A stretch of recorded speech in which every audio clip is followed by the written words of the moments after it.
$15,000 sitting in a brokerage account, not a savings account, not a CD, not some locked up retirement fund you can't touch for 30 years. A regular taxable account, paying out $1,050 a year, in cash to you, automatically.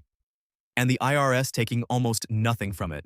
That last part is the piece Wall Street quietly hopes you never do the math on. Here's what most people's financial life actually looks like right now. You get paid on Friday.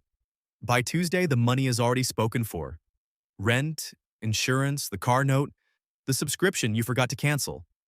And somewhere in the middle of that, your phone buzzes. It's a text from your mechanic. $860, brake pads and rotors, and your stomach drops. Not because you don't have it, but because you almost don't. You transfer from savings, you cover it, and then you spend the next 2 weeks quietly rebuilding what you just tore down, wondering why it always feels like you're running a race on a treadmill. You're moving, but the finish line isn't getting closer. That feeling has a name. Researchers at Princeton and Harvard studied it. They found that financial stress, the constant mental math of "do I have enough?" reduces your cognitive capacity by the equivalent of losing a full night of sleep every single night. Not occasionally. Every day you're running on a stressed financial mind, you're making decisions with the mental equivalent of showing up to work exhausted. And here's the cruel part. Nobody told you there was a way to buy yourself out of that cycle. Not your parents, not your school, not your employer. Because the people who benefit from you staying in the paycheck to paycheck loop have no reason to hand you the exit. What I'm going to walk you through today is the mechanism that breaks that cycle. Specifically, a tax advantage built into the US tax code that allows certain dividend income to be taxed at 0% for a wide range of ordinary American earners. Not a loophole in the illegal sense, not a trick. A legislated permanent feature of the tax code that has existed for decades and that millions of people are completely unaware of. By the time this video ends, you'll know exactly how it works, what types of assets qualify, and what the math looks like when you use it to start replacing your monthly expenses with income that costs you almost nothing in taxes. Stay with me, because this specific piece changes the calculation entirely. If you want the specific funds and assets that generate this kind of income, broken down every few days in plain language, subscribe here. That's the whole promise of this channel, not theory. Actual income math, actual assets, actual numbers. Subscribe so you don't miss the next one. And here's the question I want you to hold for the next several minutes, because the answer is not what most people expect. Two investors, same dividends, same dollar amount hitting their accounts. One pays 0 in federal taxes on that income, the other pays 20%. What is the single variable that separates them? Hold that question. We're coming back to it. Meet Sarah. Sarah is 34 years old. She earns $58,000 a year working in healthcare administration. She is not wealthy. She is not a finance person. She found out about this 2 years ago when she stumbled across a conversation online about something called qualified dividends. She didn't know what that meant. She had maybe $12,000 saved. She had a Roth IRA she'd been contributing to sporadically, and a small taxable brokerage account she'd opened but barely touched. The difference between where Sarah is now and where she was 2 years ago is not a salary increase. It's not a windfall. It's that she learned one rule, and she restructured how her savings worked around it. We'll come back to Sarah in a few minutes. But first, you need to understand the rule itself. Here is the core of what Wall Street doesn't advertise. The US tax code distinguishes between two types of dividend income. The first type is called ordinary dividends. These are taxed at your regular income tax rate, whatever bracket you're in. If you're in the 22% bracket, ordinary dividends cost you 22 cents on every dollar. The second type is called qualified dividends.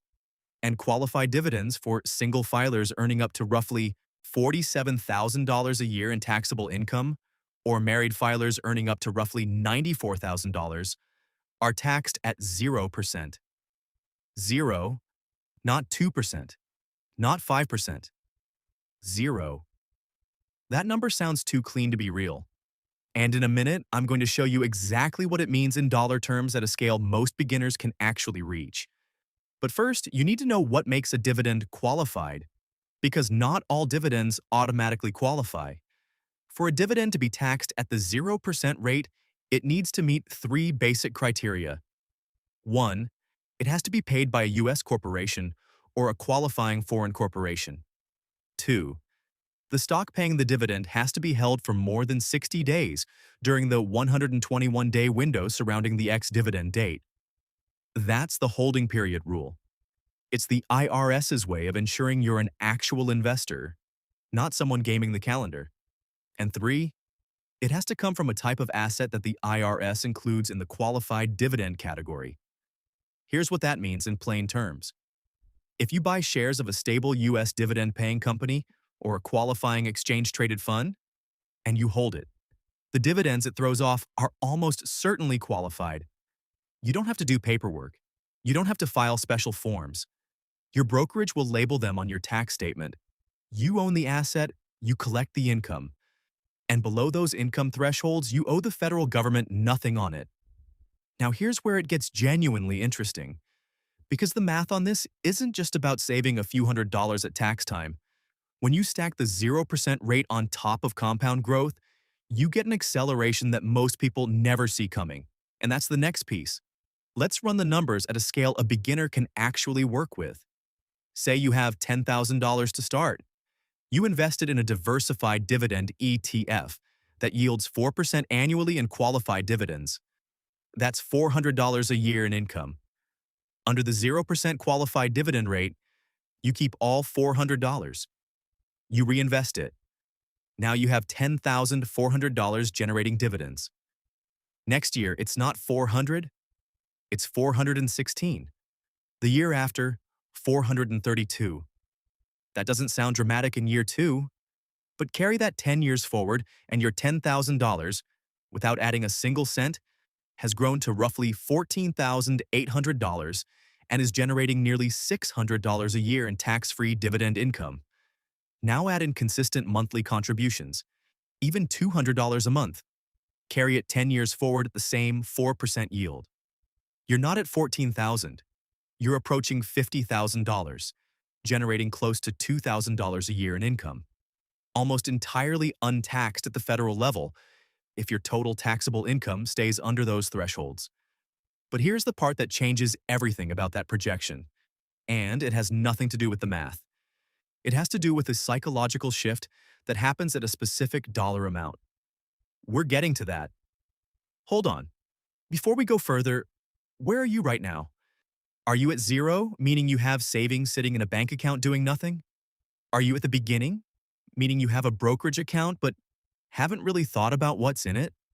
Or are you at the middle stage, meaning you've got some dividend investments but you've never actually calculated your tax exposure on them? Hold whatever answer comes up, because the next section is going to land differently depending on where you're starting from. Research out of Harvard and the University of British Columbia tracked people's happiness and income. The finding that gets cited everywhere is that money does buy happiness, but only up to a point. And that point is not about the total number. It's about the source. Passive income. Money that arrives without trading hours for it registers psychologically as fundamentally different from earned income, even at the exact same dollar amount. Because passive income is not attached to your time. It exists whether you show up or not. That matters because there is a specific threshold where dividend income stops being a nice extra and starts being leverage. It's the moment your monthly dividend income covers your smallest recurring expense. Not your whole budget, just one line item. Maybe your electric bill, maybe your phone plan, maybe your streaming subscriptions. The moment one of your bills is being paid by an asset instead of your paycheck, the relationship between you and your employer quietly shifts. You become slightly less dependent, slightly more optional, and that feeling compounds faster than the money does. Let me bring Sarah back. 2 years ago, Sarah covered her mechanic bill and felt that stomach drop. She rebuilt her savings, same as before, and then she restructured. She didn't change her salary. She didn't pick up a side hustle. She took the $12,000 sitting in her taxable brokerage account, which had been sitting in cash, and she moved it into a dividend ETF with a 4% yield. and she automated $250 a month in contributions. 12 months later, she received a tax document that said she'd collected $640 in qualified dividends. Her taxable income for the year was under the threshold. Her federal tax on that $640? Zero. She looked at that number for a long time. Here's what most beginner investors miss. The 0% rate does not just save you money at tax time. It changes the compounding math in a way that no standard savings vehicle can replicate. When your dividends are taxed, even at a modest rate, every reinvestment is smaller than it should be. You're compounding on a reduced base. Over 20 years, that gap is not small. Studies modeling after-tax compound returns show that eliminating dividend taxes at the early growth stage can add between 15 and 25% to your total portfolio value over a long horizon, purely from keeping the full dollar in the account rather than sending a portion to taxes before reinvesting. That is not a rounding error. That is tens of thousands of dollars, potentially more, depending on your starting point. And it costs you nothing except knowing the rule exists. But here's the part that almost nobody talks about. And this is where the Wall Street angle actually comes into play. Financial institutions make money when you trade. They make money on complexity. They benefit when you believe that building income requires sophisticated products, covered calls, high-yield bond funds, REITs structured inside complex wrappers. Many of those products generate ordinary income, taxed at your full rate. A simple, low-cost, qualified dividend ETF held in a taxable account by someone under the income threshold generates better after-tax income than many of those products, and it costs almost nothing in fees. The products that serve Wall Street's revenue model are rarely the products that serve your income model best. That's not a conspiracy. It's just an incentive structure. And the way you protect yourself from it is knowing what the simpler, more tax-efficient option actually is. One more layer that beginners rarely hear. Where you hold your dividend assets matters almost as much as what they are. If you hold a qualified dividend-paying ETF inside a tax-deferred account, like a traditional IRA, you've actually lost the 0% tax advantage. When you pull that money out in retirement, it's taxed as ordinary income, at your full rate. The 0% qualified dividend rate is a taxable account advantage. For investors under the income threshold, holding qualified dividend ETFs in a taxable brokerage account is actually more tax efficient than holding them in a traditional IRA. This is counterintuitive. Most people think retirement accounts are always better for tax purposes.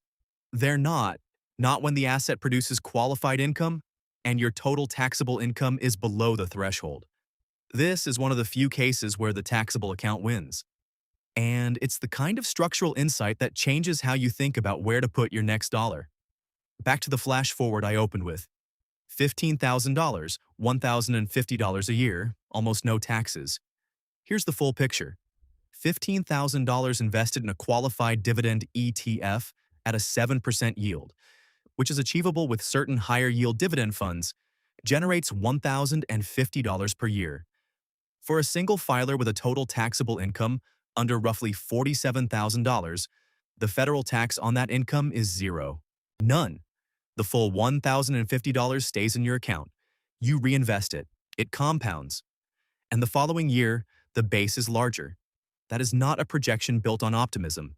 That is the current U.S. tax code, applied to assets that already exist, accessible to anyone with a standard brokerage account, and enough awareness to know the rule is there. Sarah is now 2 years in. Her dividend account has grown from $12,000 to just over $19,000 between investment returns and her monthly contributions. She's collecting roughly $1,100 a year in qualified dividends. Her federal tax on that income? Zero. Her electric bill, her phone plan, and her internet service are now effectively paid by her portfolio, not her paycheck. She still works. She is not financially independent yet. But she told me something that stuck with me. She said, "I used to feel like I worked because I had to. Now I feel like I work because I choose to, even though the math hasn't fully changed yet." Something shifted when assets started covering expenses. That shift, that's not a number. That's what the number buys.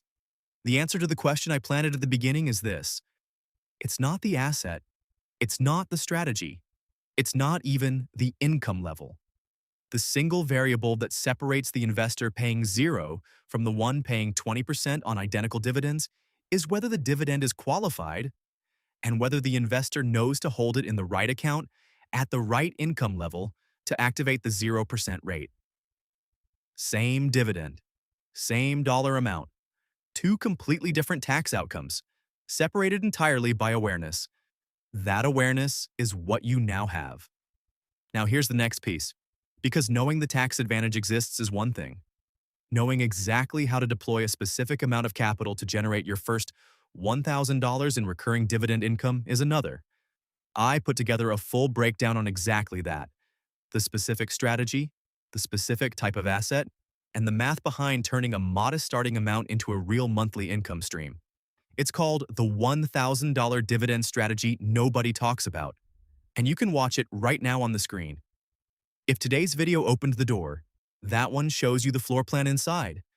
This video is one piece of a larger system I'm building out here, specifically designed to show everyday people how to use dividend income to reduce paycheck dependence, cover real expenses, and eventually own their time. Not in theory, in actual numbers, actual assets, actual steps. If that's the system you want to follow, subscribe because the next piece drops in a few days and it builds directly on what you just learned here. One video at a time, this adds up to something real. One question before you go, and I genuinely want to read the answers. What is the first monthly expense you would want your dividend income to cover? Not your whole budget, just the first one. Drop it in the comments. Because that number, whatever it is your first real target. And it's smaller than you think.